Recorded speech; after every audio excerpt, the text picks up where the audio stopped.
بسم الله والصلاة والسلام على رسول الله. أهلا وسهلا بحضراتكم في فيديو جديد. علاج الكانكر والتنفسي والسالمونيلا في نفس الوقت بنص حباية من تحت بيتك من أي صيدلية بشرية.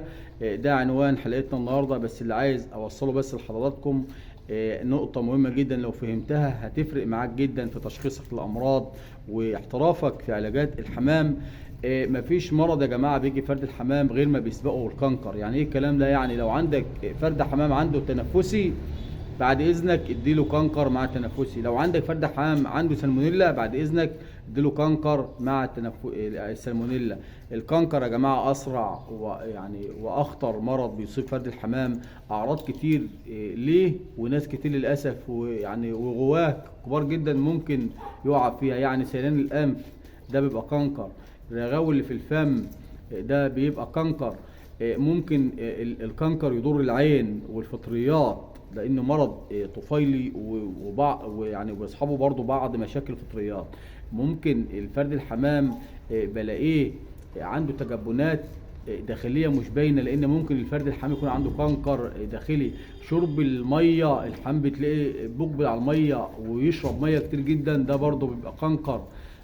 فانت لو عندك فرد حمام عنده سالمونيلا، بعد اذنك لان ممكن تكون انت بتشخص غلط، ادي كانكر مع السالمونيلا.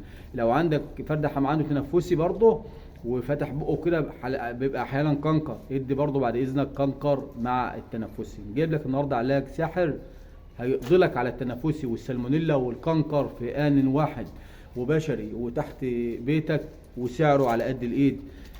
حاجه اسمها سيبريكس بلس. سيبريكس بلس ده يا جماعه شكل الشرايط زي ما حضراتكم شايفين. سيبريكس بلس ده عشان نتكلم عنه عايزين حلقات وحلقات، بس باختصار ده المادة الفعالة اللي فيه مادتين. المادة الأولى هي المضاد الحيوي الممتاز والفعال والساحر، هو السيبراميسين.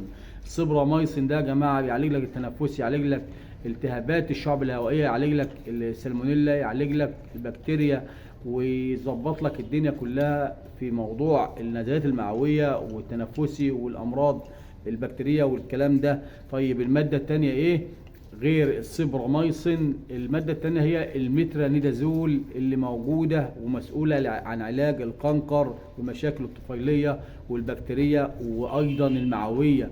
المترونيدازول اللي موجوده في الفلاجيل والاموريزول والبروتوزول، ومش وكده وبس، لا، واللي موجوده في اشهر علاجات الحمام على مستوى العالم. افضل واشهر شركات الادويه المصنعه لعلاجات الحمام وخاصه مرض الكانكر مش هيخلى منها ماده المترونيدازول. يبقى احنا جبت لك كده باختصار علاج ساحر وثمنه على قد الايد. السيبريكس بلس مترونيدازول وسيبراميسين. ادي نص قرص للفرد الحمام لمدة 3 ايام، ولا تنسوني من الدعاء. ولو عندك فرد الحمام كشك او شقلباز او قلر او الحمام اللي هو حجمه قليل، قسم الحبايه اللي حضرتك شايفها ديت على 3، يعني يبقى تلت حبايه لمده 3 ايام. والامراض المزمنه والامراض اللي انت اخرت نفسك فيها وشخصت غلط وبهدلت الفرد الحمام والمرض تمكن منه، ادي 5 ايام متواصلين. سيبراميسين والمترونيدازول بيختصروا لك بدون مبالغه حوالي اكتر من 2000 جنيه عشان تجيب علاج مستورد ودي نتيجته فعاله. واحنا شفنا الايام دي علاجات البيطرات ضربت، وفي حاجات مشكوك فيها، وبرضه في شركات محترمه جدا. لو تقدر تجيب المستورد مفيش مشكله، ما تقدرش وانت مقتنع بعلاج انت بتعالجه، بعد اذنك لو سمحت قبل ما تعالج السالمونيلا ادي قبليها كانكر، قبل ما تعالج التنفسي ادي قبليه كانكر، هتفرق معاك كتير جدا. عايز اقول لك بس ان علاجات الحمام سهله زي ما قلت قبل كده، بس التشخيص هو الصعب. لو شخصت صح خلاص ان شاء الله ده بيبقى. لان النهارده يا جماعه الامراض واحنا في تغير الجو، فرد الحمام لازم تكون شغال معاه بعقل.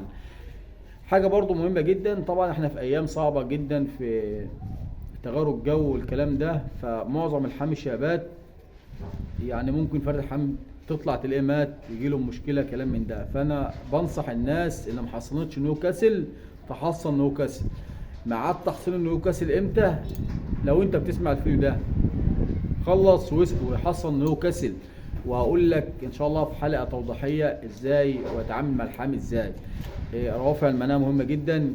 ما تنساش بعد كورس علاجي، يعني العلاج اللي احنا بنتكلم عنه ده، انت اديت الحمام مثلا 3 ايام او 5 ايام، بفصل يوم ميه بيضه، بعد كده بدي يوم غسول كلى ومنشط كبد، بعد كده بدي بكتيريا نافعه وب 12، لان يعني في علاجات يا جماعه بتاثر على، بتقلل الب 12 من جسم الطير، بتقلل البكتيريا النافعه من جسم الطير، فلازم ادي بكتيريا نافعه وادي روافع مناعه ومكملات. الحاجات دي بتفرق مع الطير يا جماعه، يعني بتعاد تاهيله لصحه افضل.